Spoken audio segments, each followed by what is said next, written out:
भावयोगी संत की अमृतमयी जीवनी चल रही है। आज जीवनी में हमें क्या अमृत मिलेगा वो ध्यान से श्रवण करके अपने जीवन में उतारना है, ताकि हम भी अपने जीवन को सार्थक कर पाएं। व्यवहारिकता की दृष्टि से आप यथासंभव सतर्क रहते। आप कहा करते मनुष्य को बेकार नहीं बैठना चाहिए। बेकार से तो बेगार ही भली है, बेगार से नौकरी भली है, नौकरी से पेशा व व्यापार भला है। कहने का तात्पर्य शायद यह होता था कि किसी भी हालत में मनुष्य को बेकार नहीं रहना चाहिए। बेकार व्यक्ति दुष्टता की ओर अग्रसर होता है तथा खुरापात कर सकता है। कि कहते हैं ना, खाली दिमाग शैतान का घर होता है। ऐसी गुरुदेव इसमें ये कह रही है कि सबसे पहले तो मनुष्य को अपने व्यवहार अच्छा रखना चाहिए। क्या बताया कि व्यवहारिक के दृष्टिकोण से आप यथासंभव यानी हर संभव सतर्क रहते। ये नहीं है कि दुर्व्यवहार हो गया क्या, अशुद्ध व्यवहार हो गया क्या। फिर कह रहे हैं कि खाली बैठोगे तो दिमाग में खुराफाती कुछ चलेगी, दुष्टता का कुछ भी भाव आ जाएगा। इसलिए काम में लगे रहना चाहिए मनुष्य को। मनुष्य को चाहिए कि वह सत्य पथ का पथिक बन आनंद समाधि को प्राप्त करे। नहीं कुछ करने से तो निरा नाम जाप ही ठीक है। कह रहे हैं कि मनुष्य को क्या क्या करना चाहिए। कि पहले तो बताया कि मनुष्य को सत्य के पथ का पथिक, कि हमेशा सत्य के रास्ते पर चलकर और आनंद समाधि में लीन होना चाहिए, यानी आनंद समाधि को प्राप्त करें।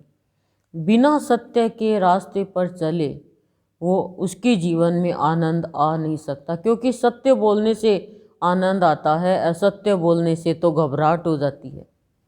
होती कि नहीं होती। और नहीं कुछ करने से यदि सत्य पथ पर भी नहीं चले तो भगवान का नाम तो करे, उसके नाम का जाप ठीक है। नाम जप से साधना करना, अच्छी अच्छी पुस्तकें अध्ययन करना, मंदिर जाना, पूजा करना ही ठीक है। नहीं कुछ करने से अच्छा तो यही करे बोले।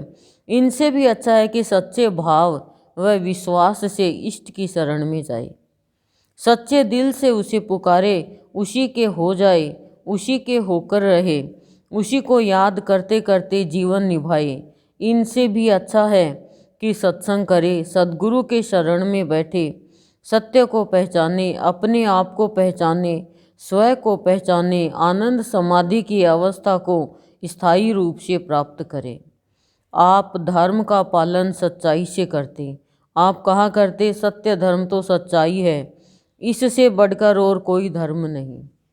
गुरुदेव की जीवन के बारे में बताया जा रहा है। गुरुदेव कितना हर एक प्राणी को समझाते कि ये करो, ये नहीं तो ये करो, ये नहीं तो ये करो। इस पैराग्राफ में सब कुछ बता दिया कि अपने जीवन को उसको याद करते करते निभाना चाहिए। और इससे भी अच्छा है कि सत्संग करे। यदि ये भी नहीं कर पाए तो इससे अच्छा सत्संग करे, इसमें तो कुछ भी नहीं लगता। और सद्गुरु की शरण में बैठे। यदि सत्संग करे, सद्गुरु की शरण में आ गए तो फिर हमारी चिंता, दुख, परेशानी सब सद्गुरु अपने आप ही देख लेंगे। लेकिन कह रही हैं सत्य को पहचाने, अपने आप को पहचाने। ये मनुष्य को विशेष ध्यान रखना चाहिए कि सत्य क्या है और असत्य क्या है। हम लोग सत्य को पहचान नहीं पाते हैं व्यवहारिक दृष्टिकोण से, दुनिया की बातों में आके कि सत्य क्या, बस जो जिसने कह दिया उसी में चल पड़े।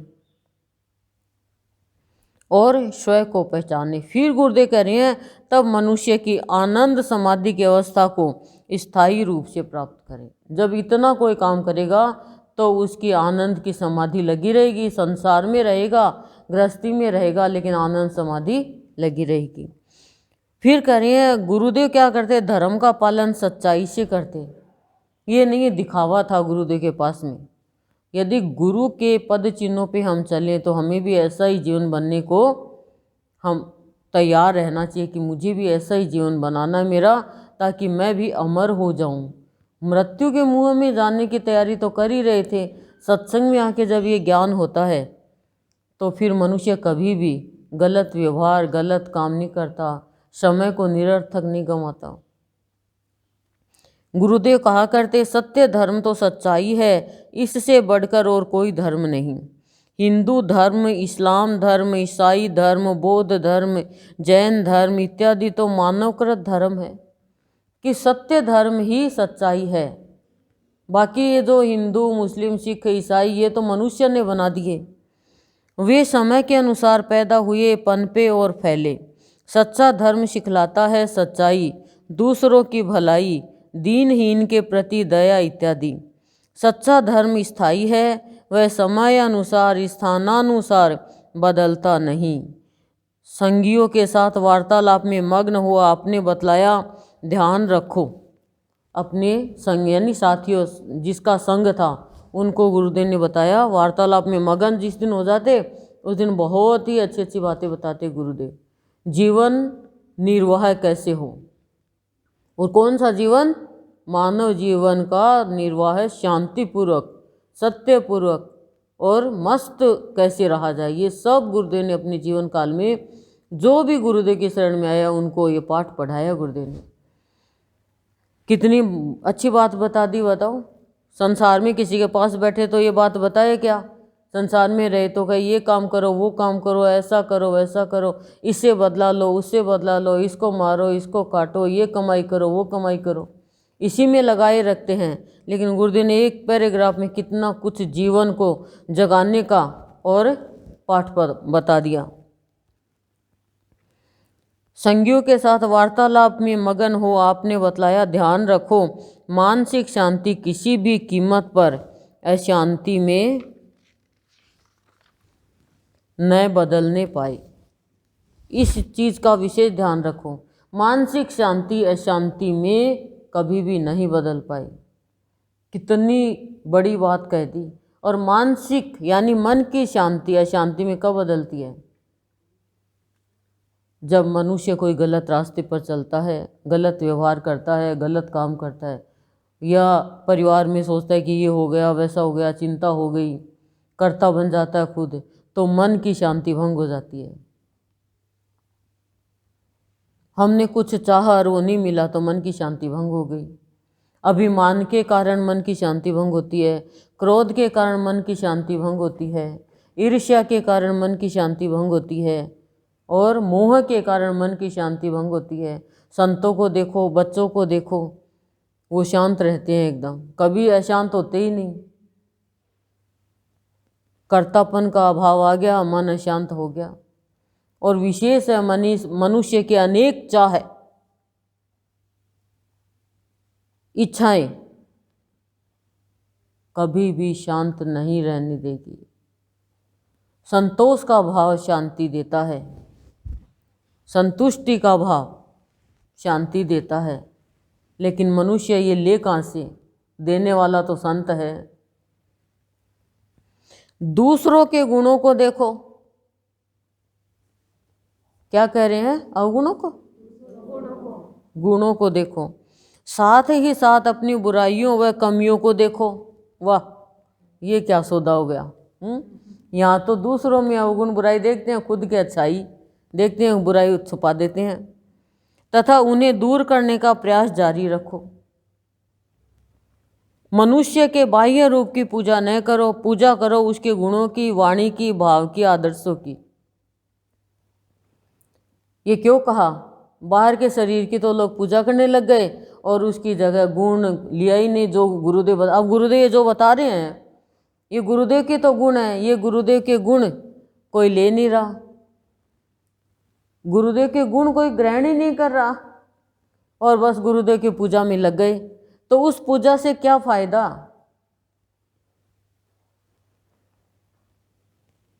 वाणी, गुरुदेव की वाणी जो भानुजन ने की, इन वाणी पे ध्यान नहीं गया। और भाव, आदर्श, ना गुरुदेव के भाव को समझ पाया, न गुरुदेव के आदर्शों पे चल पाया। शरीर की पूजा में, तस्वीर की पूजा में चल पड़े, मस्त लो। तो ये क्या है? ये पूजा नहीं है। बार बार गुरुदेव ये कहते हैं कि वाणी की पूजा, गुणों की पूजा ही संत की पूजा है। ऐसा नहीं है कि संत का शरीर पूजनीय नहीं है, क्या पूजनीय है, आदरणीय है, लेकिन शरीर तक ही रह जाएंगे और उसके गुणों को नहीं लेंगे। क्या गुणों को? जैसे गुरुदेव ने अभी बताया कि दूसरों के गुणों को देखो, अपनी बुराई और कमियों को देखो, उनको दूर करो और सच्चाई के रास्ते पे चलो। ये जो बातें बताई है गुरुदेव ने कि खाली दिमाग शैतान का घर होता है, दुष्टता आ जाती है, खाली मत बैठो, इतनी सारी अभी आज ही बताइए, कल कितनी बातें बताई। उन बातों का अनुसरण करो। आप कहते रहोगे सेव खानी चाहिए, दूध पीना चाहिए और ताकत की चीज़ लेनी चाहिए, दाल खानी चाहिए, हरी सब्जी खानी चाहिए, वो खाते ही नहीं हो। तो खानी चाहिए, मैंने कहा ना खानी चाहिए, मैंने ये थोड़ी कहा मुझे खानी चाहिए। तो ये तो वक्ता हो गया खाली। तो हमें वक्ता नहीं बनना है खाली, हमें चखने वाला बनना है। जो चखेगा वो चखाएगा, और जो रोएगा वो रुलाएगा, जो हंसेगा वो हंसाएगा। लेकिन संत जीवन को माला माल बनाएगा। अब रोने वाले के पास बैठो, सारे दिन चीखता रहता है, मेरी ये कमी, मेरी ये कमी, ये कर दिया, वो कर दिया, ऐसा कर दिया। कई तो पुरुषों की भी बहुत बुरी आदत होती है, मन अशांत कर दिया। तो मन की अशांति का कारण है कुसंग, संग, जो भी मन की शांति का कारण है। इस बात का ध्यान रखो आप। अब आपको चाहिए भाई मन अशांत रहे, दुनियादारी की, पूरे विश्व संसार की बातें मेरे को पता रहे, तो ऐसों का संग करो। नहीं तो भगवान से प्रार्थना करके खुद में हिम्मत नहीं है तो और ऐसा संग छोड़ो। किसी की बुराई करोगे तो अशांति तो होगी ही होगी, और अच्छी बात करोगे तो शांति मिलेगी मिलेगी। बोलो।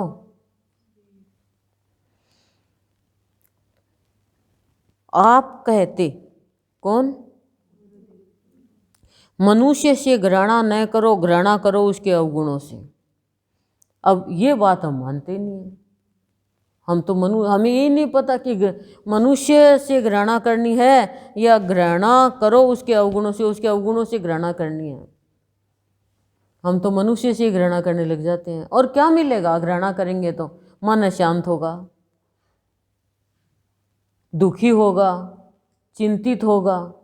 ये अशांति का कारण बताया है। आप किसी से घृणा करोगे, उसकी अच्छाई तो खत्म होगी नहीं घृणा करने से। बताओ।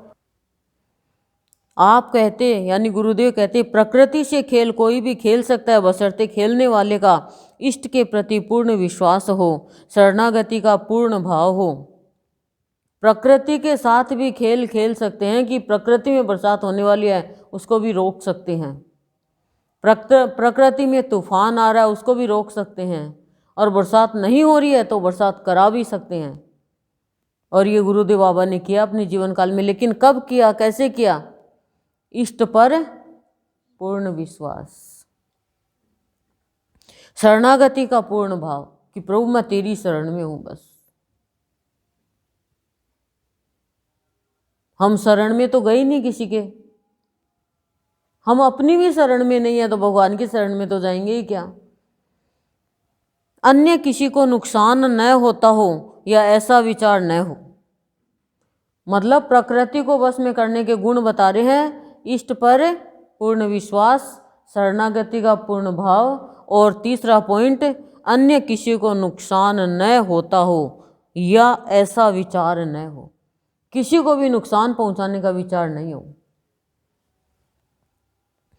खेल खेलने वाले का स्वार्थ निहित न हो, खेल खेलने वाले का स्वार्थ निहित न हो। और आज तो प्राणी खाली स्वार्थ के लिए करता है जो करता हो। खेल दूसरों के, समाज के, जन जन के कल्याण हेतु खेला जाता है, स्वार्थ के लिए नहीं, दूसरों के मतलब सबके कल्याण के लिए खेला जाता हो। इस खेल के वक्त या बाद में अहंकार उपस्थित ना हो। कितने पॉइंट बताए हैं। थोड़ा सा हमने खेल खेल लिया, अरे मेरे कहने से ऐसा हो गया, अहंकार आ गया। अहंकार आ गया यानी मैंने किया, मेरे इष्ट ने नहीं, मैंने किया। तो फिर क्या हुआ? यदि उपरोक्त बातों का सही तरीके से ध्यान न रखा जाए तो खेल का प्रभाव विपरीत हो सकता है। फिर विपरीत हो जाएगा, प्रकृति के कोप भागी बनकर, फिर प्रकृति के कोप भागी बन जाओगे। आपने यानी गुरुदेव ने तथाकथित लेखक को देहरादून में बतलाया कि यदि विश्वास न हो तो करके देख लो। सहशरीर थे गुरुदेव देहरादून में, जो लेखक ने जीवनी लिखी गुरुदेव की, वो बता रहे हैं कि गुरुदेव ने कहा कि यदि विश्वास नहीं तो आप करके देख लो। जल्दी से प्राणी विश्वास कहाँ करता है? संत तो साधारण वेश में, कल बताया ना, कभी साधारण बन जाते, कभी विशेष बन जाते, लोगों को शंका हो जाती। और जो शंका करते हैं उनको तो गुरुदेव अपना परिचय देते ही नहीं, और जो विश्वास करते उनको ऊपर भी शंका डालते कि देखिए इसका विश्वास है क्या, नहीं है तो वो ऐसे ही टूट जाएगा, और है विश्वास है तो वो शंका करेगा ही नहीं, वो सोचेगा मेरे प्रभु तो लीला कर रहे हैं। आपने तथाकथित लेखक को देहरादून में बतलाया कि यदि विश्वास न हो तो करके देख लो। लेखक पहले तो विस्मय में पड़ गया यानी आश्चर्य करने लगा, फिर ध्यान आया कि डर की क्या बात है, संत जो स्वयं साथ है। पहले तो चक्कर में पड़ गया, फिर सोचा मेरे गुरुदेव मेरे साथ है, संत साथ में तो मैं डरूं क्यों। दूसरे दिन प्रातः मैसूरी जाया गया निवास स्थान संरक्षित करने के लिए। मैसूरी जाना था तो दूसरे दिन मैसूरी जाया गया। वहां पहुंचकर जानकारी प्राप्त हुई कि लगातार 4-5 दिनों से मूसलाधार वर्षा हो रही है तथा सरकारी सूत्रों के अनुसार वर्षा के और कई दिनों तक रुकने की संभावना नहीं है। प्राय सभी होटल खाली पड़े थे, दुकानें वीरान हो रही थी। वहाँ के वासिंदे काफ़ी दुखी थे कि वर्तमान ऋतु बेकार ही बीत जाएगी। पहाड़ों पर रहने वाले व्यक्ति वर्ष के कुछ विशेष भाग में ही रोजगार कर पाते हैं जीविकोपार्जन के लिए। ऐसी अवस्था को देख प्रभु की कृपा से स्वतः यह भाव लेखक के मन में आया कि यदि वर्षा इष्ट की कृपा से ठहर जाए तो कितनों का ही भला हो जाए। मैसूरी गया था देहरादून से, हैं? तो क्या गलत बोल गई क्या? मैं गलत बोल गई? तो वहाँ पे बरसात हो रही थी खूब, तो लेखक के मन में आया कि इष्ट की कृपा से बरसात रुक जाए तो कितनों का भला हो जाए। निवास स्थान सुरक्षित कर वापस देहरादून लौट आया गया। वापसी के वक्त तथा रात्रि समय काफ़ी अरसे तक यही विचार मंडराता रहा। जब वापस आया उस समय और रात्रि समय काफ़ी देर तक ये विचार मंडराता रहा कि वर्षा तो बंद होनी ही चाहिए ताकि कितनों का ही भला हो सके। इसी विचार को गहनता से विचारते विचारते निद्रा आई गई। सुबह जल्द तैयार हो सब इष्ट देव के साथ मसूरी पहुँचे। वहाँ पता लगा कि वर्षा तो कल रात को ही बंद हो गई थी। सभी लोग खुशहाल लग रहे थे, यात्रियों की संख्या भी बढ़ गई थी तथा विशेष चहल पहल का नज़ारा दृष्टिगोचर हो रहा था। सरकारी सूत्रों के मुताबिक 3-4 दिन और बरसात होनी थी, लेकिन इष्ट के मुताबिक बंद हो गई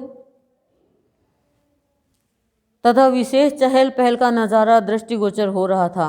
संत ने लेखक से अकेले में पूछा, क्यों, अब तो विश्वास हो गया ना? गुरुदेव ने अकेले में पूछा, हो गया ना अब तो विश्वास? और कभी करो भी तो सोच समझ कर ही करना। पर सच बात तो यह है, लेकिन लेखक ने क्या किया, कुछ भी तो नहीं। यह तो वही बात है, काम तेरा नाम मेरा। लेखक ने तो इष्ट की कृपा से ये बरसात बंद हो जाए तो कितनों का भला हो जाए, इष्ट को पुकार लिया, काम तो होना ही था। काम तो इष्ट ने किया, नाम भक्त का हो गया। यह तो इष्ट की कृपा थी संत का विनोदी स्वभाव था। सब कुछ आपने किया, करता आप, प्रेरक आप, पर फिर भी अनामी बने रहना हर हाल में। सब कुछ गुरुदेव करते लेकिन अपना नाम नहीं चाहते, नाम अपने बच्चों का ही करते गुरुदेव, अनामी बने रहते।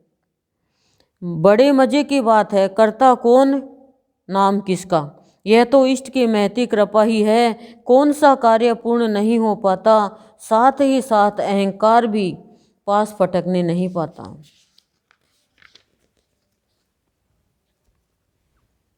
सन 1971 में पुरुषों की सत्संग, जो कि प्रति शुक्रवार को संध्या समय आपके निवास स्थान पर होती थी, स्थगित हो चुकी थी। कारण था पुरुषों की संख्या में कमी। फिर भी आपकी हार्दिक इच्छा यही रही कि पुरुष वर्ग बाबा की सत्संग के लाभ से क्यों वंचित रहे। आगे चलकर प्रयत्न भी किया गया पर कामयाबी न मिल पाई।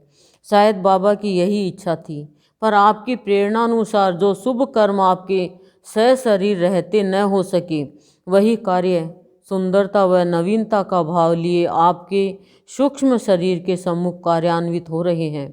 प्रेरणा भी तो इस हेतु आप ही ने दी। आपके महानिर्वाण दिवस के बाद तारीख 25/7/1976 रविवार अपराह्न के समय जब भक्तगण व परिवार वाले आपके निवास स्थान पर एकत्रित थे, आपकी प्रेरणा पा लेखक ने सर्वसम्मुख बात रखी कि पुरुषों की सत्संग फिर से प्रारंभ की जाए। स्थान रहे श्री सत्संग सदन प्रति रविवार। यह भी बतलाया गया कि आपकी अंतिम शुभ इच्छाओं में से यह एक महत्वपूर्ण इच्छा थी। उपरोक्त बात भक्त मंडली द्वारा अक्षरशः मान्य होनी ही थी। समय निर्धारित हुआ, दोपहर 12:30 बजे प्रति रविवार।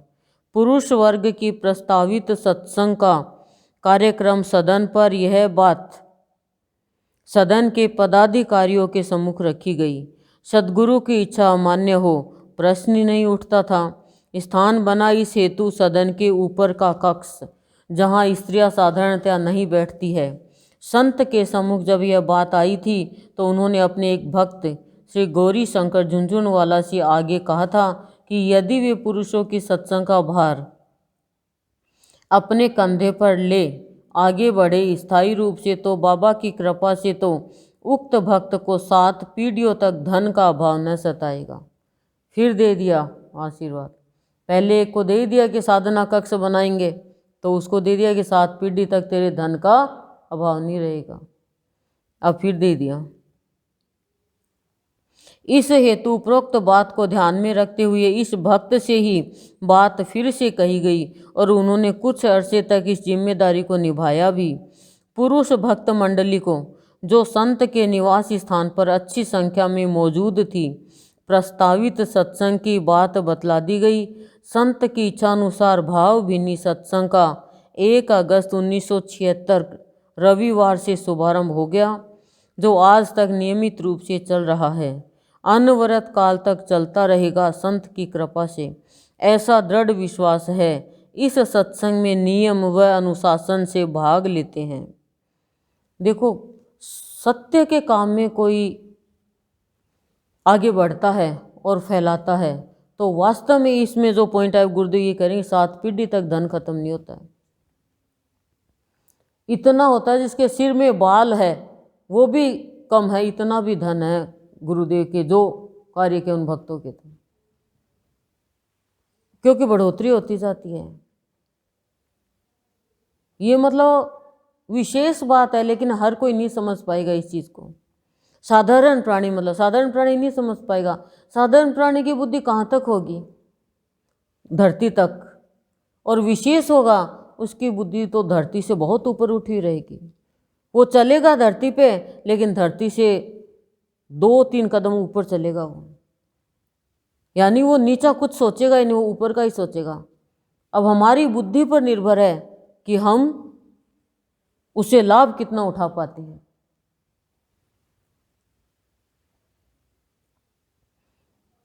इस सत्संग में नियम व अनुशासन से भाग लेते हैं।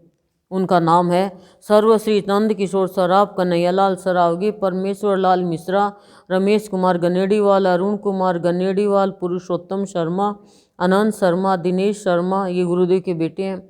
सत्यनारायण गनेड़ीवाल वाला, राम स्वरूप लक्कड़, महावीर प्रसाद सुरेका, प्रहलाद राय लोहिया, निर्मल कुमार झुंझुनवाला इत्यादि। यदा कदा आने वालों में से हैं सर्व, कभी कभी जो आते हैं, सर्वश्री चिरंजी लाल झुंझुनवाला, मोहन लाल बागड़ी, जीवन लाल शर्मा, शरद कुमार गनेड़ीवाल वाला, मुरारी लाल गनेड़ीवाला, राम गोपाल गनेड़ीवाला, पीसी भंजदेव, महेश कुमार टेकड़ीवाला, अरुण कुमार चौधरी, मालीराम भोजनगर वाले इत्यादि। यात्रा का आपको बहुत शौक था। ये हो गया पुरुषों की सत्संग का। गुरुदेव की बहुत इच्छा थी कि पुरुष वर्ग भी सत्संग करे, ताकि जब पुरुष सत्संग करे तो गुरुदेव का कई था इसका मतलब सोचना, कई तरीके सोचते कि घर में फिर स्त्रियां जो सत्संग करने के लिए सत्संग में आती है तो घर में माहौल अच्छा रहे, साथ दे, विरोध नहीं करे और पुरुषों का भी जीवन सुधर जाए। नहीं तो कमाई कमाई कमाई कमाई कमाई कमाई कमाई कमाई कमाई इसी में है। इसके साथ गुरुदेव ने भी तो कमाई करी है, फिर भी संत बन गए, नहीं बने क्या? एक ही दिन तो सत्संग रखा ना, छुट्टी वाले दिन, बाकी गुरुदेव ने थोड़ी कहा कि तुम सत्संग करो। एक दिन का सत्संग ही जीना सिखा देता, 6 दिन तक, फिर 7वें दिन वापस मिल जाती वो डोज। क्योंकि अलग अलग mg की दवाई होती है, हाई mg की है वो तो 1 ले लो, और लो mg की है वो 3-4 बार लेनी पड़ती है। क्यों? यात्रा का आपको बहुत शौक था, यात्रा का बहुत शौक था गुरुदेव। संत तो ये चाहते हैं ना कि जगह जगह जाकर के शांति फैलाएं। कोई भी संत को ले लो आप, महात्मा बुद्ध को ले लो, बाबा को ले लो, हमारे गुरु नानक को ले लो,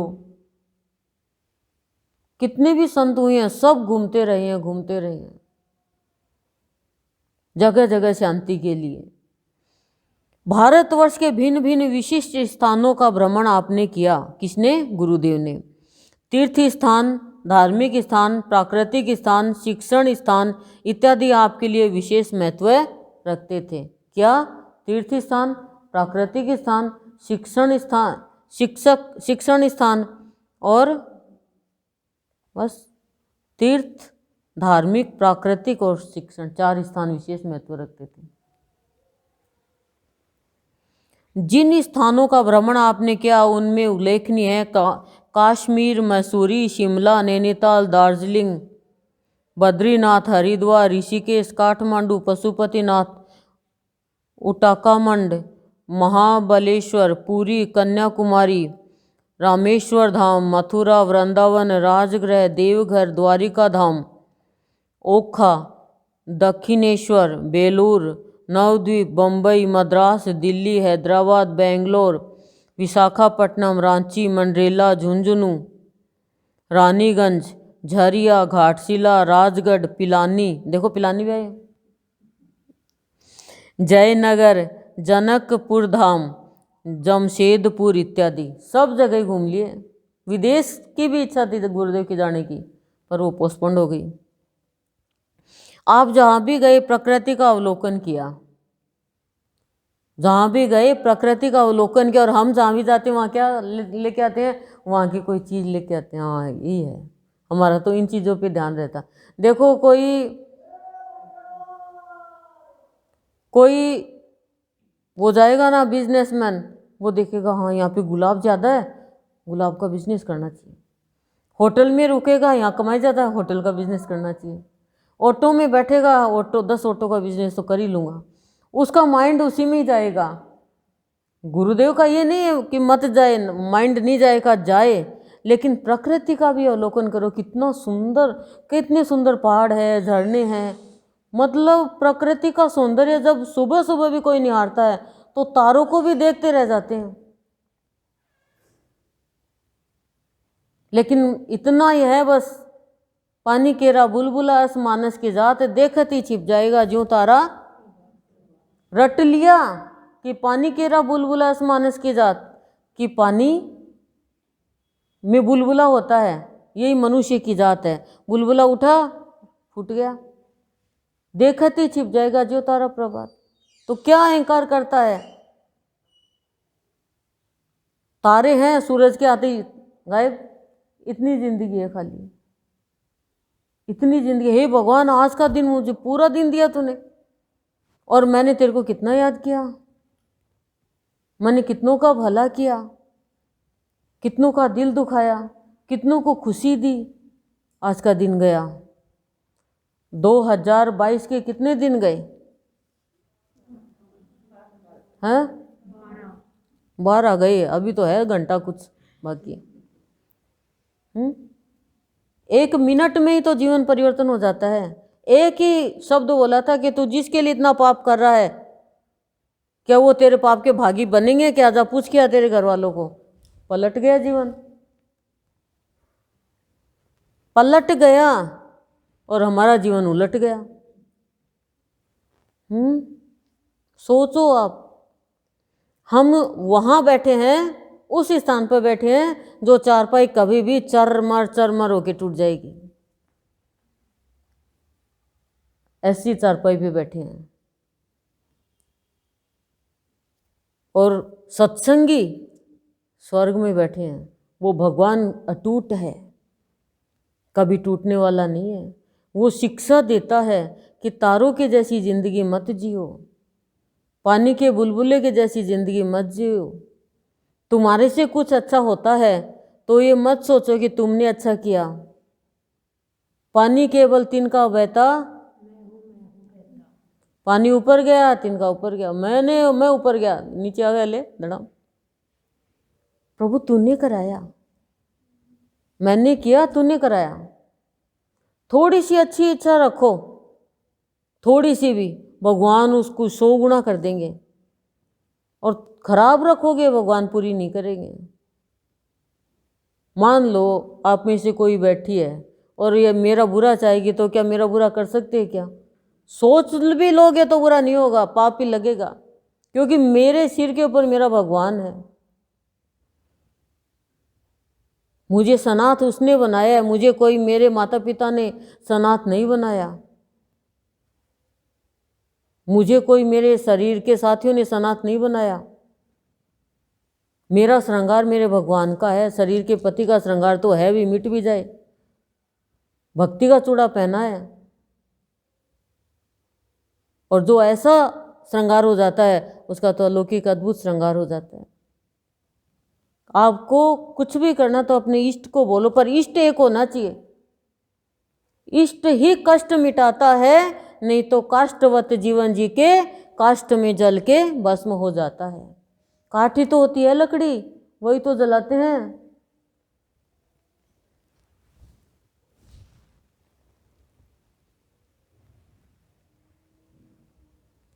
प्रकृति का अवलोकन किया, उसके रहस्यों को जाना, भाव विनिमय किया, भाव आदान प्रदान किया। संत तो हमेशा कहते वहां जा रहे, वहां का दृश्य देखना प्रकृति का। आप झरने को देखो, जैसे दूध बह रहा हो, बहते हुए झरने को, जिसका निचोड़ भक्तों के सम्मुख रखा, प्रकृति का सार यानी प्राकृतिक भजन, जिसका निचोड़ एक ही स्थान पर जाना जा सकता है, भक्त हृदय में झांक कर। यदि आपको देखना है तो भक्त के हृदय में झांक कर देखना होगा। एक ही स्थान पर जाना जा सकता है, भक्त हृदय में झांक कर। आप विभिन्न स्थानों का भ्रमण करते भिन्न भिन्न उद्देश्यों से, कहीं गए पर्यटन हेतु, कहीं गए प्रकृति का रहस्य जानने, तो कहीं गए स्वास्थ्य लाभ हेतु, कहीं गए मानसिक शांति के लिए, कहीं गए सत्य की खोज में, तो कहीं गए सत्संग प्रसार के लिए। आपकी लीला आप ही जाने। आप जहाँ कहीं भी गए उस जगह की विशेषता का अवश्य ही अवलोकन करते। किसी भी धार्मिक स्थान पर जाते तो वहाँ के प्राचीन मंदिरों को अवश्य निहारते। उन मंदिरों में पहचानना चाहते कि देव मूर्ति की प्राण प्रतिष्ठा ठीक से हुई है या नहीं। देव मूर्ति की प्राण प्रतिष्ठा अच्छे से हुई है नहीं, मंदिरों में जरूर जाते, प्राचीन मंदिरों में। मूर्ति की सुंदरता, सजावट, बाहरी भव्यता ही सब कुछ नहीं, कि मूर्ति की सुंदर है, सजा रखा है और बाहर की भव्यता यानी विशालता ही सब कुछ नहीं है। महत्वपूर्ण है मूर्ति का भाव, मूर्ति की प्राण प्रतिष्ठा।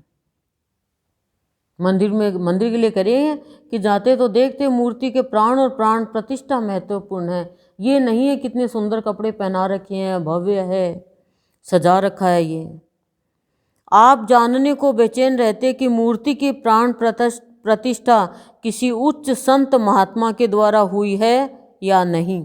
उस संत महात्मा ने प्राण प्रतिष्ठा करते समय अपने ईश्वरीय भावों को, अपने प्राणों को उस मूर्ति में फूंका है या नहीं इत्यादि।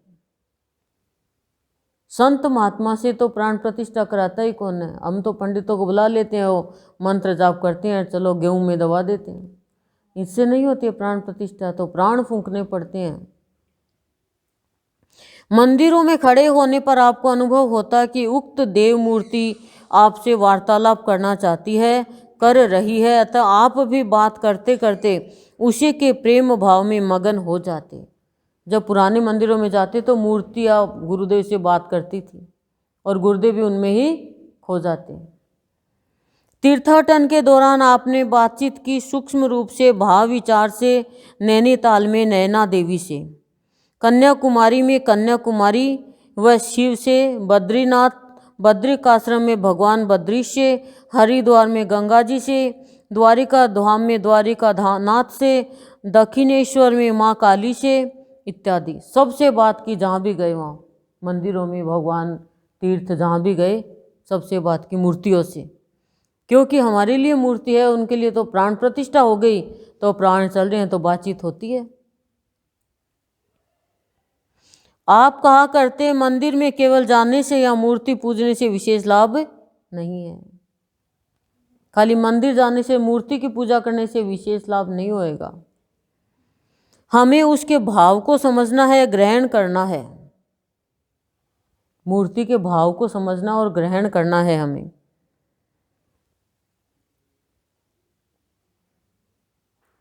मूर्ति के भाव की जानकारी उसके मुखड़े से जानी जाती है। कोई जिज्ञासु चाहिए, यानी जानने का इच्छुक चाहिए, मुखड़े से जानी जाती है, जिज्ञासु चाहिए। आप देव देवी की मूर्ति को जब प्यार भाव से देखते, आप जान पाते प्रतिमा उदास है या प्रसन्न, उसका भाव अनुपम है या नहीं। साधारणतया पर्यटन पर आप अकेले ही जाते, यदा कदा परिवार को साथ ले जाते। शरीर अस्वस्थ रहने के कारण कभी किसी प्रेमी सत्संगी परिवार के साथ भी भ्रमण पर निकल पड़ते। प्राकृतिक स्थानों में कई स्थान तो ऐसे थे जहां आप कई बार यात्रा कर चुके थे, जैसे शिमला, मैसूरी, नैनीताल। इन स्थानों पर ग्रीष्म काल में आप जाते, प्रतिवर्ष माह भर रहकर शारीरिक व मानसिक लाभ प्राप्त करते, कि 1 महीने तक रहकर शारीरिक मानसिक लाभ प्राप्त करते। इन जगह में जाके ग्रीष्म काल में जाते, शिमला, मैसूरी और नैनीताल। सुबह शाम पहाड़ियों का दौरा, प्रकृति के रहस्यों का अवलोकन व खोज, उनमें प्रकृतिस्थ हो जाना, यह आपका स्वभाव ही हो गया था। सन 1965 की बात है। आप शिमला में विश्राम व शांत भाव का लाभ उठा रहे थे। लेखक उत्तरी भारत भ्रमण पर निकला हुआ वहीं जा पहुंचा, आपके दर्शनार्थ हेतु, आपके संग का लाभ पाने। आप वहाँ ठहरे हुए थे श्री जैन दिगंबर धर्मशाला में। एक छोटा सा कमरा पर हवादार व प्रकाश से युक्त, मौसम भी अति सुहावनी, दिवस में धूप सुहाती, रात्रि समय कंबले रजाइयाँ। आपको घूमने टहलने का विशेष शौक था। सुबह शाम यही काम, निवास स्थान पर जकड़े रहना आपको निरा निकम्मापन ही लगता। आप कहते यदि सोते रहना, पड़े रहना ही था तो यहाँ इतनी दूर क्यों आए। टहलते टहलते यदि आप विश्राम हेतु बैठ भी जाते तो अवलोकन करते पहाड़ियों का, वृक्षों का, प्रकृति का, उसकी निराली छटा का। प्रकृति की गोद में इस भांति खो जाते, आभास ही न रहता कि आप कहाँ हैं, किसके साथ हैं। सुदूर प्रकृति यानी आकाश पृथ्वी का मिलन होते देखना आपको बड़ा भाता। आकाश और पृथ्वी का मिलन, माउंट आबू में आप जाते तो सनसेट होता है, ऐसे लगता है एकदम मिलन हो रहा हो। और काठमांडू में तो ऐसे लगता है कि बादल को अभी पकड़ लेंगे क्या। बहुत सुंदर प्रकृति का सौंदर्य है। ऐसे स्थानों पर पहुंच आप भीड़ से दूर रहना चाहते, संत समागम से संत को निहारना, जानना, श्रवण मनन चिंतन करना इत्यादि का सुंदर अवसर लेखक को प्राप्त हुआ। आपने वहाँ बतलाया कि हम यहाँ शिमला में बहुत ऊंचाई पर हैं समतल भूमि की तुलना में। यही कारण है कि हमें यहाँ इतना अच्छा व सुहावना लगता है। ऊंचाई पर आकर निवास करना ही पर्याप्त नहीं, शरीर से ऊंचाई पर पहुँच पाना ही विशेष अर्थ नहीं रखता।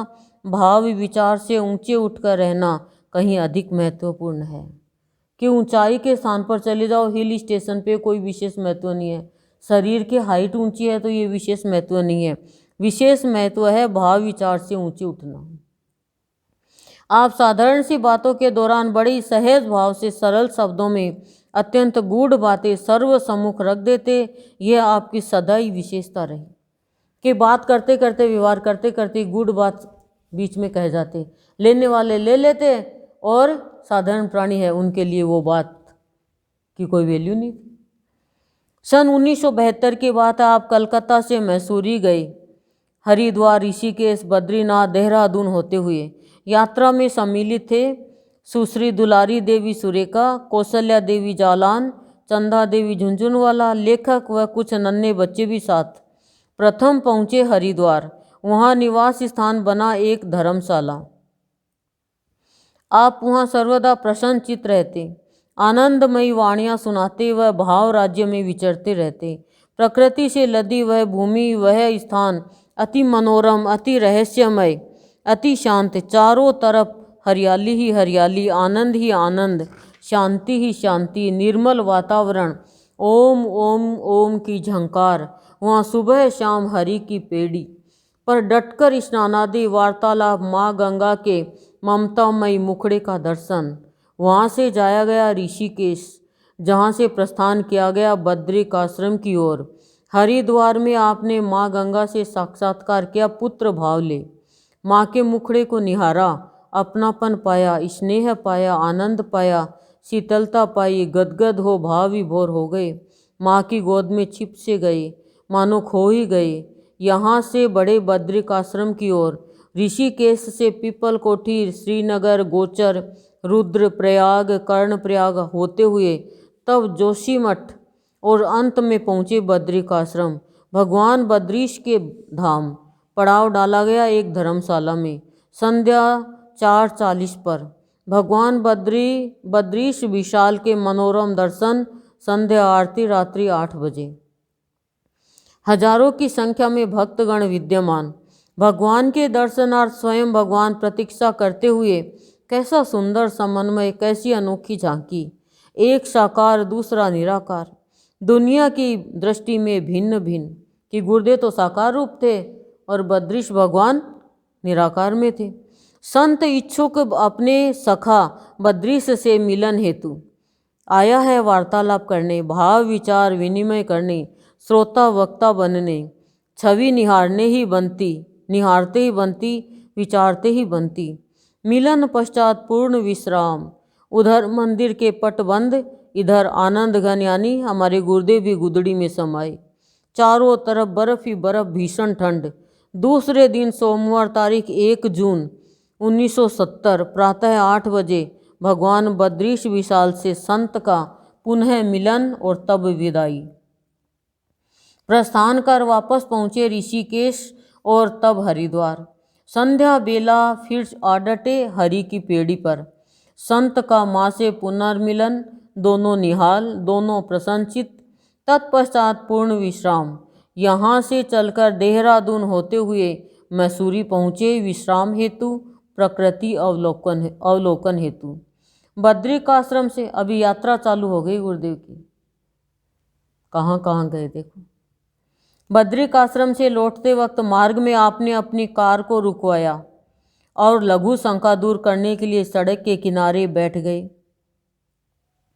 रास्ता विशेष तंग था, अतः गाड़ियों की एक ही पंक्ति थी।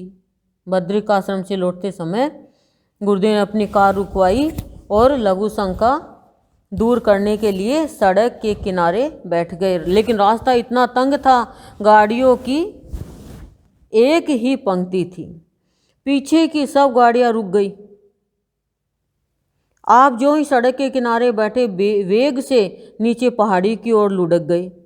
पहाड़ी नीचे हजारों फीट गहरी थी। आसपास के लोग संभावित दुर्घटना से विशेष चिंतित हो गए। 2-3 पहाड़ी व्यक्ति पास से गुजर रहे थे। आपको लुढ़कते देखा, चंद क्षणों में तेजी से वे आपके पास पहुंच गए तथा अति सावधानी से आपको ऊपर ले आए। आप लुढ़क कर करीब 20-25 फीट की गहराई पर पहुंचकर एक झाड़ी से जा अटके थे। आपके शरीर पर सामान्य सी खरोंच मात्र आई। गाड़ी में बैठने के कुछ समय पश्चात लेखक ने जिज्ञासा की। विशेष अनुग्रह पर आपने बतलाया कि आगे चलकर मार्ग में प्रकृति का एक बड़ा धक्का आने वाला था तथा काफ़ी बड़ी दुर्घटना हो सकती थी। इसलिए गुरुदेव ने गाड़ी रुकवाई, लघु शंका का नाम लेके खुद के ऊपर ले लिया थोड़ा सा कष्ट।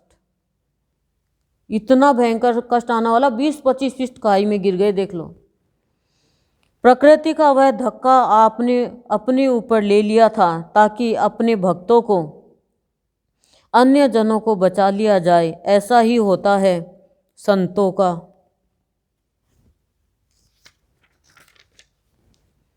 भाव, उनकी दया का स्वभाव, अपने ऊपर झेल लेते अपनों को बचाने के लिए। तीर्थाटन व आनंद हेतु आपने लिखा है, आनंद भाव अभाव से परे है।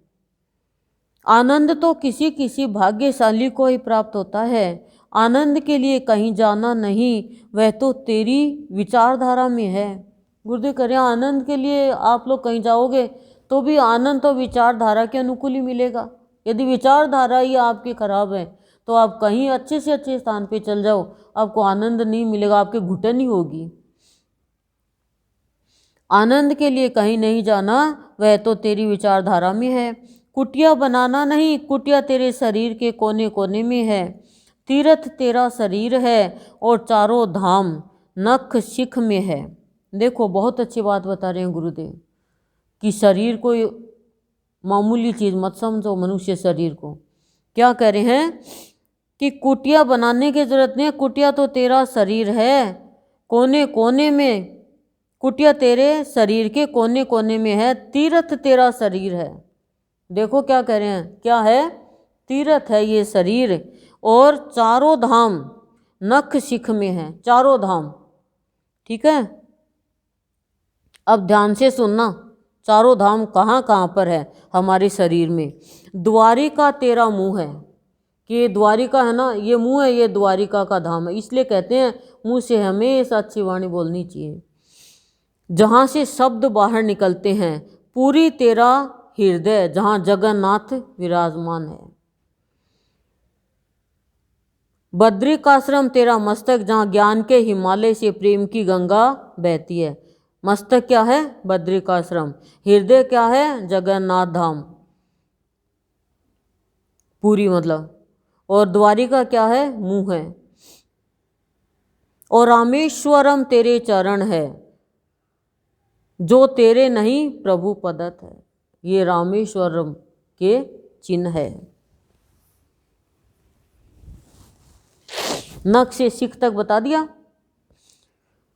चरण शरण के लिए शरणागति के द्योतक है। आनंदी की अवस्था आनंदी ही जाने, आनंदी की अवस्था आनंदी जाने। साधारण प्राणी आनंद से मतलब ही नहीं, उसको तो खाली संसारिक सुख से मतलब है। आनंद के प्रार्थी ही अल्प है, फिर आनंद को प्राप्त करने के लिए तो किसी आनंदी की शरणागति की आवश्यकता है। हम भी सत्संग में आने से पहले आनंद थोड़ी चाहते, सुख सुविधा चाहते, काया माया चाहते थे।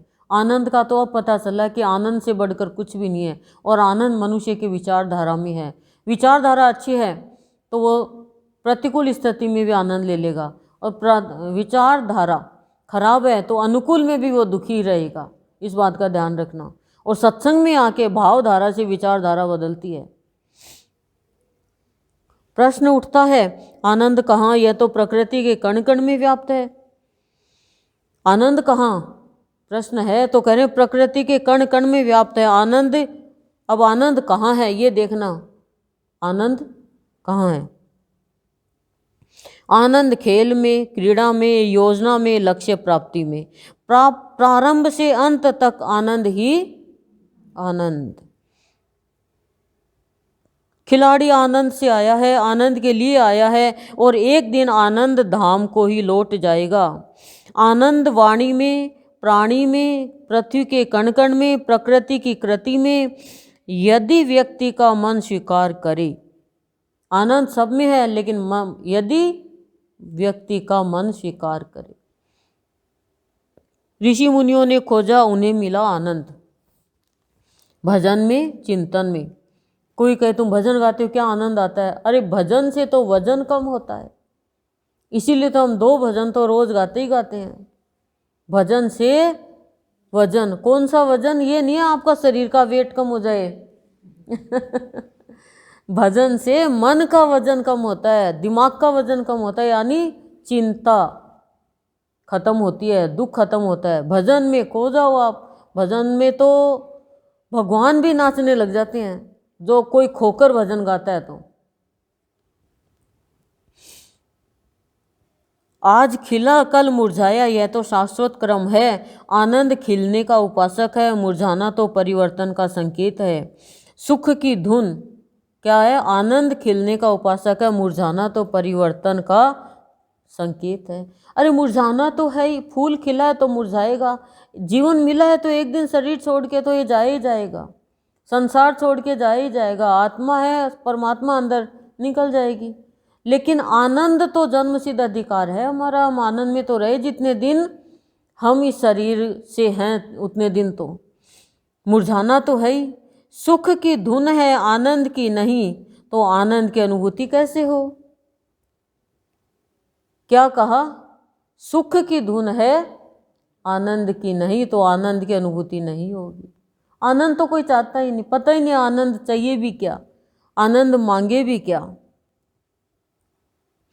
शरीर को आराम मिले उसके लिए व्यक्ति सचेष्ट है। धन उपार्जन अधर्म नहीं। अनीति द्वारा प्राप्त धन शरीर को तो सुख दे सकता है, मन को नहीं। थारा आदमी समझा दियो जाके, ठीक है? सुना नहीं? फिर से बोलो। शरीर को आराम मिले, कैसे मिले? उस शरीर को आराम मिले उसके लिए व्यक्ति सचेष्ट है। थोड़ी देर सो लूँ, थोड़ी देर सत्संग कर लूँ ना, सो ले, पूरी रात की नींद है ले रोटी खा के सो, पर भूखी मत सोना। ये नहीं पूरी रात की नींद है, थोड़ी देर सत्संग कर ले, 2 भजन गा ले। भजन कल 4 गा लेना, रोटी भी कल 4 खा लेना। ऐसा संभव नहीं है, शरीर में है ना खाली। धन उपार्जन अधर्म नहीं। गुरुदेव कह रहे मैं ये नहीं कहता अधर्म क्या धन कमाना, लेकिन ध्यान से सुनो, अनीति द्वारा प्राप्त धन शरीर को तो सुख दे सकता है, मन को नहीं। अनीति के द्वारा कोई धन कमाया जाएगा, वो शरीर को तो सुख दे देगा, भाई सुविधा ले लेंगे, सारी घर में व्यवस्था कर लेंगे, लेकिन मन उसका शांत रहेगा। मन, अनीति का धन कभी भी नहीं कमाना चाहिए। अनीति से तो चलना ही नहीं चाहिए प्राणी को, चाहे कम खा ले, कम पहन ले, लेकिन अनीति से, बेईमानी से नहीं होना चाहिए। सुख प्राप्ति के लिए धन प्रयोजनीय है, आनंद तो अनुभूति का विषय है। आनंद में पर नहीं परम भाव है, परमानंद है। आनंद की खोज तो कोई भाग्यशाली ही करता है। ये आनंद ध्वनि में भी आई है ये सारी बातें, जो गुरुदेव का लेख है। जन जन व्याकुल है, जन जन व्याकुल है, चिंतित है, सचेष्ट है, धन की प्राप्ति के लिए नहीं। अच्छा समझ गए जन जन व्याकुल है, चिंतित है, सचेष्ट है, धन की प्राप्ति के लिए।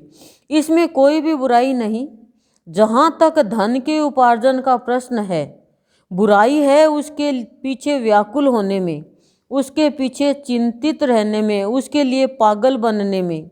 स्थूल धन मन को शांति प्रदान नहीं कर सकता, शारीरिक सुख तो शायद दे सकता है। साफ कह रहे हैं मन को। स्थूल धन के लिए ही तो मन अशांत है, आए तो अशांत कि इसको कहाँ किस तरीके से खर्च करें कि इस बढ़ोतरी ज़्यादा हो, और नहीं है तो मन अशांत। सोचो। लेकिन अनीति से नहीं कमाना चाहिए, किसी को धोखा देके, बेईमानी से, झूठ बोलकर आप कमाओगे, 11.5 साल के बाद में वो पैसा कहीं भी जाओ जाएगा, आपके काम नहीं आएगा वो। और पाप तो पाप, अधर्म तो अधर्म, क्योंकि आपके भाग्य में जो लिखा वो तो होके रहेगा। काया कष्ट लिखा है तो वो काया कष्ट भी होगा, शारीरिक कष्ट जितना लिखा वो होगा। पर संत के मिलने के बाद में आदि व्याधि ईड़ा पीड़ा ये दूर होती है सत्संग श्रद्धा से करने से। दवाई खरीदने से बीमारी ठीक नहीं होगी। कभी सोचो हमने सत्संग कर लिया, गुरुदेव की बातें सुन ली, बस ठीक है हो गया, उससे तो 100 में से 25% ही ठीक होंगे खाली। लेकिन उसके अनुसार जीवन बनाने से 75% ठीक हो जाएगा। एकदम तो ठीक कर दे तो मनुष्य भगवान को कहे तू उतर, मैं ही बैठूंगा तेरे सिंहासन पे। तो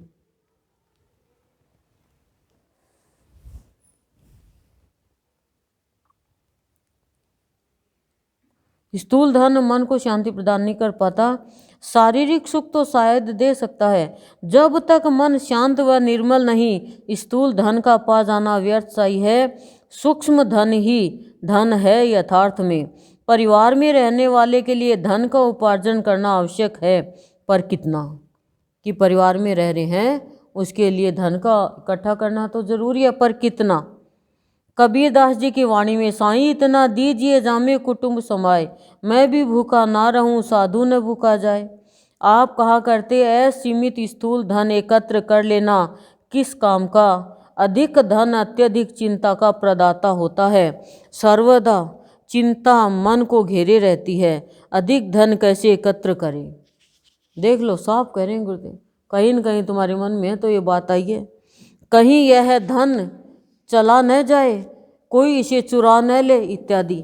अधिक धन की अधिक चिंता धनाढ्य के लिए चिता का रूप स्वतः धारण कर लेती है। मन ही मन में वह जलता रहता है अहर्निश, अहर्निश यानी रात दिन। सम्मिलित परिवार में रहकर आपने किस नवीनता से भक्ति भाव का प्रसार किया, यह जन जन के लिए आदर्श व आश्चर्य का विषय है। कि परिवार में रहकर भी कैसे भाव भक्ति का प्रसार किया, ये जन जन के लिए आदर्श व आश्चर्य का विषय है। कोई कहते हम तो गृहस्थी में रहते हैं, कमाते हैं, बच्चे पालते हैं, इतना काम है, हम कैसे भक्ति करें? लेकिन गुरुदेव आदर्श है इसका, और लोग आश्चर्य भी करते हैं कि कैसे टाइम निकाल लेते हैं। आपने संसार को नहीं त्यागा, परिवार को नहीं छोड़ा, बल्कि उसे और अधिक बसाया। 1-2 परिवार नहीं, सहस्त्रों। आप कहा करते इष्ट से तू कैसा है जो अपनों से बिछुड़ाता है। तूने यहाँ भेजा है घर बसाने, न कि उसे उजाड़ने। बाबा ने भी आपको यही समझाया, अतः आपने भी कभी नहीं कहा किसी से कि गृह त्यागो, घर छोड़ो, सब कुछ त्याग दो, जंगल में जाकर रहो, तिलक छापा लगाकर, गहरे वस्त्र पहनकर माला फेरो इत्यादि। आप तो कहते रहे परिवार में रहकर आनंद से जीवन की नौका को बढ़ाते चलो, इष्ट देव पर आश्रित हो। आप स्वयं अंतिम समय तक परिवार में ही रहे, अथक परिश्रम करते रहे। 59 वर्ष की आयु तक अपने सभी लड़कों को उच्च कोटि की शिक्षा दिलवाई, उनके स्वास्थ्य का, चरित्र का निर्माण किया, उन्हें अपने पैरों पर खड़ा कर उनको स्वतंत्र जीव बनाया।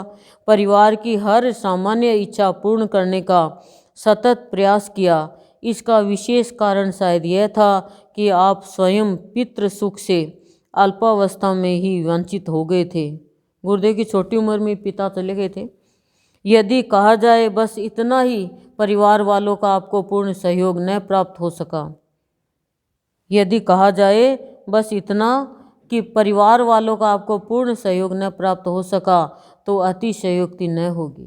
मतलब गुरुदेव को परिवार वालों का सहयोग नहीं था भक्ति में, और ही प्रेमी जन गुरुदेव को साथ देते थे।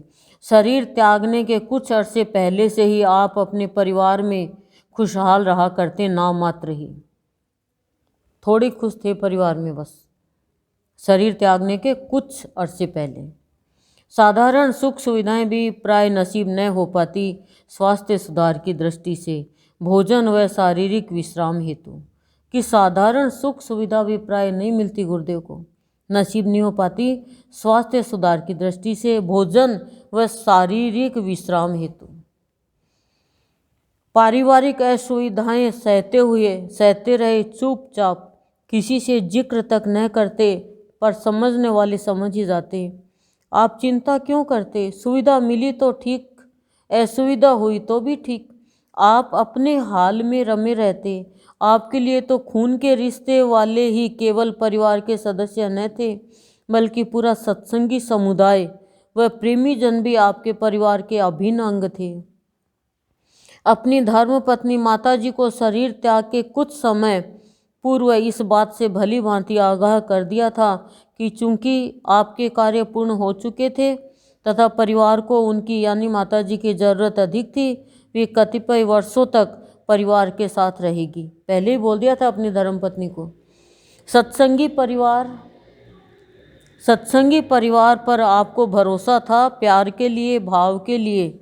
फिर भी साथी का अभाव खटखटाता रहा आपके हृदय मंदिर को, दिल के दरवाजे को। वर्षों से साथ रही, वर्षों से इच्छा रही कोई ऐसा मिल जाए जो सत्य भाव ग्रहण कर शरणागति व विश्वास की टहनी से सरल व निर्मल हृदय को सहलाता रहे, हंसाता रहे, प्रेम भाव की घूंटी दे, गरल दिल वालों को भी उसी अनुरूप ढालता रहे, शांति करता रहे, एक ही टोली बना अग्रसर होता रहे, अहंकार शून्य हो, संत की कृपा के बल पर असीम की सीमा के उस पार के पश्चात भी साथी की खोज जारी रही, शेष श्वास तक। प्रबल इच्छा रही बाबा द्वारा प्रदत्त निधि को किसी सबल भाव वाले को संभला निवृत्त हो जाऊं सर्वदा के लिए। कि गुरुदेव खोजते रहे कि ऐसा कोई सबल भक्त मिल जाए जो बाबा की जो निधि है वो मैं संभलाऊं। हर भरसक प्रयास किया, खोज भी बहुत करी, अंतिम श्वास तक। साथी मिले पर साथ न निभाया। आप तो पागल थे ऐसे साथी के लिए जो आपका हो जाए, आपको पा जाए, आपके भावों में समा जाए। कि गुरुदेव पागल थे कि ऐसा साथी कोई मिल जाए जो गुरुदेव के भावों को समझे, आपके भावों में समा जाए, आपको निवृत्त कर दे पूर्ण विश्राम हेतु। कि बाबा को तो गुरुदेव मिल गए तो बाबा तो निवृत्त हो गए पूर्ण विश्राम के लिए, लेकिन गुरुदेव खोज ही रहे थे अभी कि पूर्ण विश्राम के लिए मैं निवृत्त यानी मुक्त हो जाऊं, ऐसा कोई साथी मिल जाए तो मैं बाबा का धन जो मैंने इकट्ठा किया मैं उसको दे जाऊं।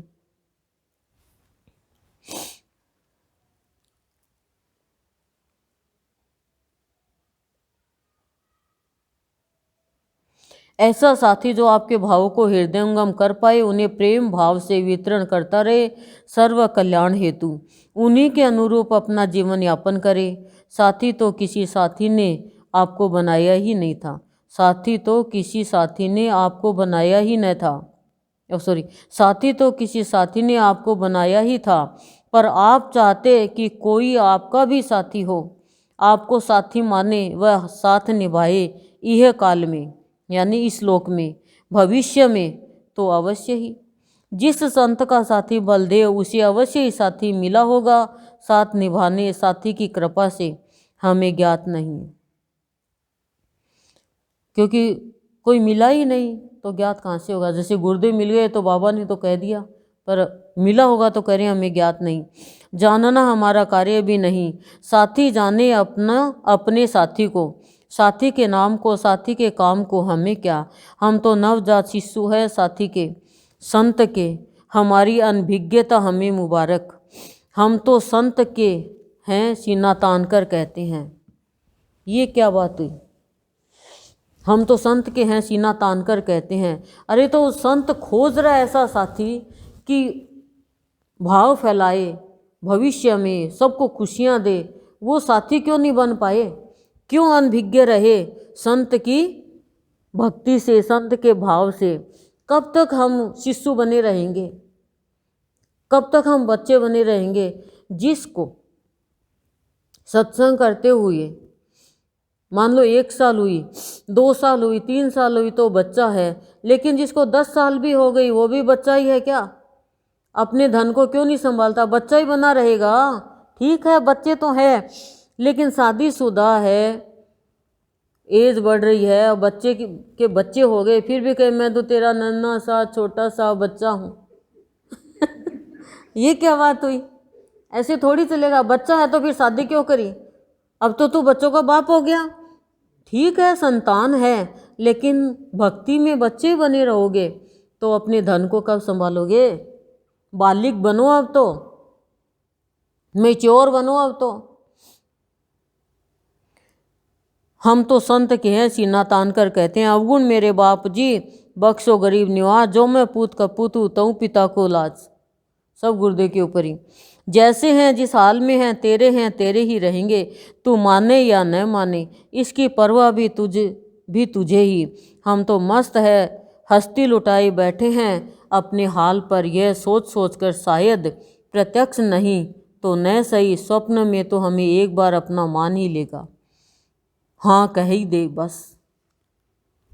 ऐसा थोड़ी चलता है संत के पास में। संत भी तो चाहता है कि मेरा भाव ले, ग्रहण करे, अपने जीवन को बनाए, औरों के जीवन को बनाए।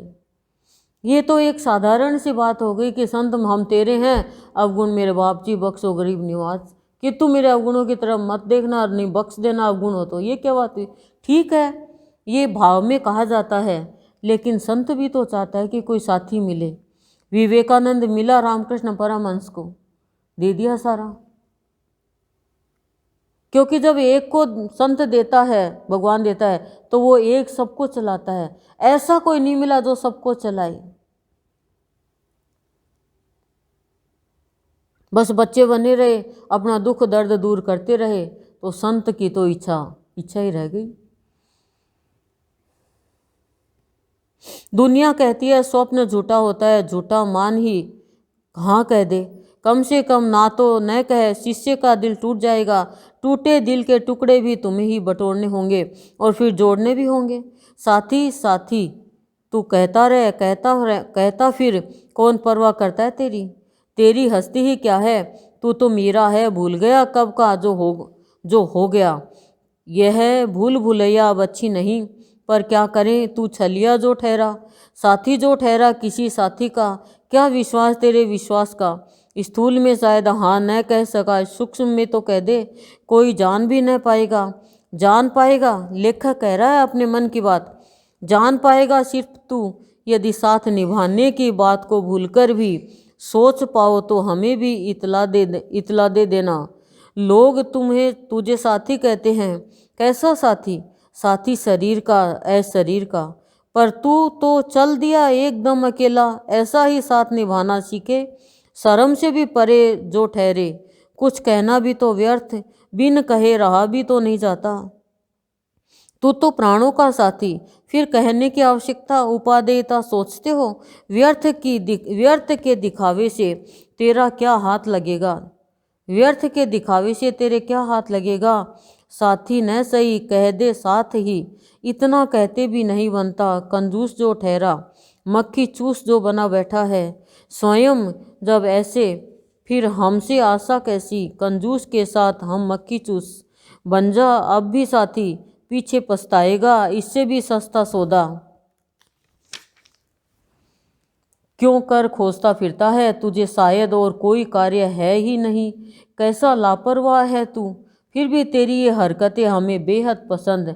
न जाने क्यों, सो भी तू ही जाने। तेरा साथ खोजा, तेरे रंग से होली खेलता रहा, अब तू ही कतराता है, सूक्ष्म बना बैठा है। फिर साथी साथी क्यों चिल्लाता रहा? अब भी तो धैर्य रख, धैर्य रखना जानता तो धैर्य रखता। गाढ़ा प्रेम देखा, तेरा तो दिल ही मचल जाता है। कैसा है तू, क्या कहे तुझे, बहरा बन इधर उधर झांकने लगेगा, करेगा मन की ही, सुन तो ले कम से कम, शायद कम बेकार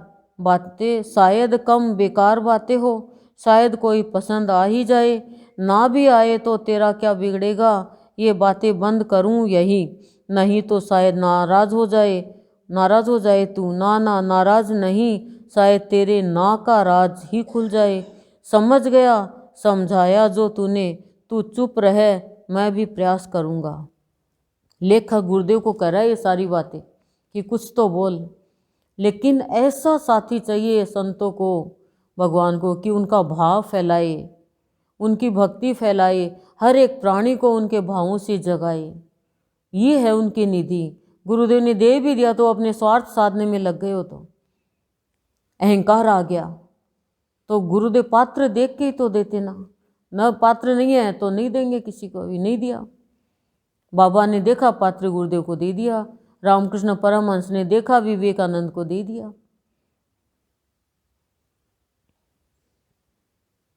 अब कह रहे हैं संत साथी खोजता रहा, ऐसा साथी जिसे अपने दिल का हाल सुना सके, दर्दे दिल बतला सके।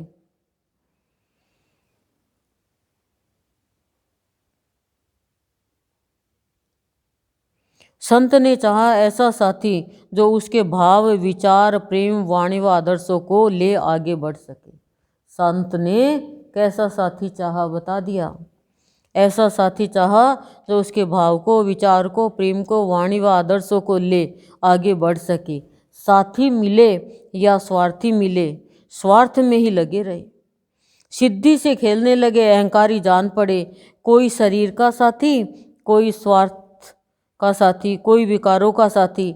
संत खोजता रहा ऐसे साथी को जो उसके प्राणों को गति देता हुआ भी अपरिचित बना रहे। एक नहीं अनेकों जन्मों तक ऐसा साथी जिसका पृथकत्व एक क्षण के लिए भी असहाय। साथी मिला ही होगा, मिलेगा ही सच्चा साथी जो ठहरा। बस 100-500